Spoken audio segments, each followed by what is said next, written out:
what's the one lesson that your business has taught you that you think, other cleaning business owners should learn early on in their business journey? Yeah, I know that answer instinctively, and everyone's guilty of this early on. Ability is a big thing because, I'll give you a couple of examples. You meet someone and feel like you get on well. They're explaining a project or a one-off job, and you think, oh, it just doesn't sound right.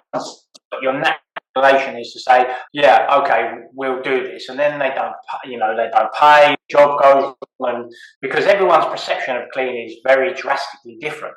I've had tens of thousands of pounds at play when I knew this customer was a pain in the backside, and I should have said no to the project. But sometimes when you see this project's worth that, or someone want to be seen to clean, it can be hard. And I think having the ability to be comfortable, just say no, look, it's not for me at the moment. One that I wish I'd learned, something I'm better at now. As I say, we know what we want to do and where we want to be. If someone comes in that doesn't meet that criteria, I say, look, I'm really sorry, it's not for us. I wish you all the best with it. And that goes with staff as well. The early days, I asked them to come to me and go, oh, Chris, I'm a bit short this month. Can you lend me, X, Y, Z? And, times are hard. But, someone I've advanced on my wages this month, in early days I'd be like, oh, okay, because I don't want this guy to leave.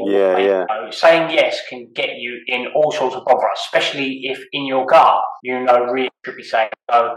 I've learned that and got more comfortable with that early on. Something that I'm better at now, but to say no when you know that you should be saying no will hold you in good stead and save you a few sleepless nights.